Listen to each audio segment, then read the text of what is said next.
விஜய்க்கு தான் விஷப்பரீட்சை, பந்தயத்துக்கு ரெடி, பரபரவென வேலையை ஆரம்பித்த ஈசி. விரைவில் இடைத்தேர்தல். தமிழகத்தில் காலியாக உள்ள 6 சட்டப்பேரவை தொகுதிகளுக்கான இடைத்தேர்தல் அறிவிப்பு விரைவில் வெளியாகலாம் என்ற எதிர்பார்ப்பு வலுத்துள்ளது. இதற்கான முன்னேற்பாடு பணிகளை இந்திய தேர்தல் ஆணையம் தீவிரப்படுத்தி இருப்பதாக தகவல்கள் வெளியாகியுள்ளன.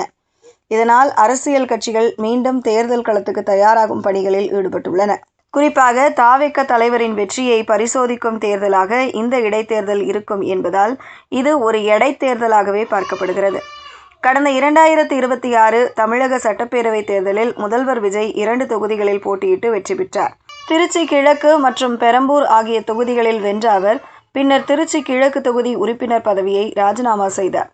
அதேபோல நம்பிக்கை வாக்கெடுப்புக்கு பிறகு அதிமுகவை சேர்ந்த சில எம்.எல்.ஏக்கள் கட்சியிலிருந்து விலகி தமிழக வெற்றிக் கழகத்தில் இணைந்தனர். பெருந்துறை தொகுதியைச் சேர்ந்த எஸ். ஜெயக்குமார், மதுராந்தகம் தொகுதியைச் சேர்ந்த மரகதம் குமரவேல், தாராபுரம் தொகுதியைச் சேர்ந்த பி. சத்யபாமா மற்றும் அம்பாசமுத்திரம் தொகுதியைச் சேர்ந்த இசக்கி சுப்பையா ஆகியோர் தங்களது எம்.எல்.ஏ. பதவிகளை ராஜினாமா செய்தனர். இதன் காரணமாக திருச்சி கிழக்கு, பெருந்துறை, மதுராந்தகம், தாராபுரம் மற்றும் அம்பாசமுத்திரம் ஆகிய 5 தொகுதிகளும் காலியானதாக அறிவிக்கப்பட்டன. இதற்கிடையே விராலிமலை எம்.எல்.ஏ. விஜயபாஸ்கரும் ராஜினாமா செய்துள்ளதால் மொத்தம் 6 தொகுதிகள் தற்போதைக்கு காலியாக உள்ளன. விதிப்படி ஒரு சட்டப்பேரவை தொகுதி காலியானால் பொதுவாக 6 மாதங்களுக்குள் இடைத்தேர்தல் நடத்தப்பட வேண்டும் என்பது விதிமுறை. அந்த அடிப்படையில் இந்த 6 தொகுதிகளிலும் தேர்தல் நடத்துவதற்கான நடவடிக்கைகள் வேகமெடுத்துள்ளன. இந்த நிலையில் தேர்தல் நடத்துவதற்கான தொழில்நுட்ப மற்றும் நிர்வாக ரீதியிலான ஆயத்த பணிகளை தேர்தல் ஆணையம் தொடங்கியுள்ளது. மின்னணு வாக்குப்பதிவு இயந்திரங்கள் மற்றும் வி.வி.பேட் கருவிகளின் செயல்திறனை ஆய்வு செய்யும் பணிகள் தற்போது நடைபெற்று வருகின்றன.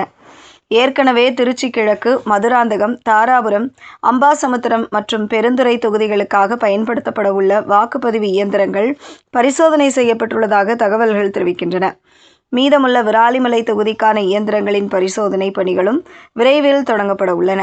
இதற்கிடையே இந்த 6 தொகுதிகள் இடம்பெற்றுள்ள மாவட்ட ஆட்சியர்களிடம் தேர்தல் தொடர்பான முழுமையான அறிக்கைகளை தேர்தல் ஆணையம் கோரியுள்ளது. தொகுதிகளின் தற்போதைய நிலை, வாக்காளர் பட்டியல், பாதுகாப்பு ஏற்பாடுகள், நிர்வாக வசதிகள் உள்ளிட்ட விவரங்கள் அடங்கிய அறிக்கைகள் தயாரிக்கப்பட்டு அனுப்பும் பணிகள் நடைபெற்று வருகின்றன. மாவட்ட நிர்வாகங்களிடமிருந்து பெறப்படும் அறிக்கைகள் வாக்குப்பதிவு இயந்திரங்களின் தயார் நிலை மற்றும் பாதுகாப்பு தொடர்பான மதிப்பீடுகள் ஆகியவற்றின் அடிப்படையில் தேர்தல் தேதியை இந்திய தேர்தல் ஆணையம் இறுதி செய்யும் என்று கூறப்படுகிறது. அரசியல் கட்சிகள் தரப்பில் ஏற்கனவே தொகுதி வாரியான கணக்கீடுகள் தொடங்கியுள்ளன. ஆளுங்கட்சியும் எதிர்க்கட்சிகளும் இந்த இடைத்தேர்தலை தங்களது அரசியல் செல்வாக்கை நிரூபிக்கும் களமாகவே பார்க்கின்றன. குறிப்பாக 2026 சட்டப்பேரவை தேர்தலுக்கு பிறகு உருவாகியுள்ள புதிய அரசியல் சூழலில் நடைபெறவுள்ள முதல் முக்கிய தேர்தல் என்பதால் இதன் மீது கூடுதல் கவனம் திரும்பியுள்ளது. இடைத்தேர்தல் நடைபெறவுள்ள தொகுதிகளில் கட்சிப் பணிகளை வலுப்படுத்துவது, உள்ளூர் நிர்வாகிகளை ஒருங்கிணைப்பது, சாத்தியமான வேட்பாளர்களை தேர்வு செய்வது போன்ற பணிகளையும் முக்கிய அரசியல் கட்சிகள் அமைதியாக மேற்கொண்டு வருவதாக கூறப்படுகிறது. மேலும் அரசியல் வட்டாரங்களில் மற்றொரு முக்கிய தகவலும் பேசப்பட்டு வருகிறது. இன்னும் சில நாட்களில் மேலும் சில சட்டமன்ற உறுப்பினர்கள் பதவி விலகக்கூடும் என்ற தகவல்கள் பரவி வருகின்றன. அப்படி நடந்தால் தற்போது காலியாக உள்ள 6 தொகுதிகளுடன் மேலும் சில தொகுதிகளும் இடைத்தேர்தல் பட்டியலில் சேர வாய்ப்பிருப்பதாக அரசியல் நோக்கர்கள் கருதுகின்றனர். தற்போதைய சூழலில் தேர்தல் பணிகள் வேகம் எடுத்திருப்பதால் இடைத்தேர்தல் அறிவிப்பு வெகு விரைவில் வெளியாகும் என்ற எதிர்பார்ப்பு அதிகரித்துள்ளது. தேர்தல் தேதி அறிவிக்கப்பட்டவுடன் அரசியல் களம் மீண்டும் சூடுபிடிக்கும் என்பதில் சந்தேகமில்லை.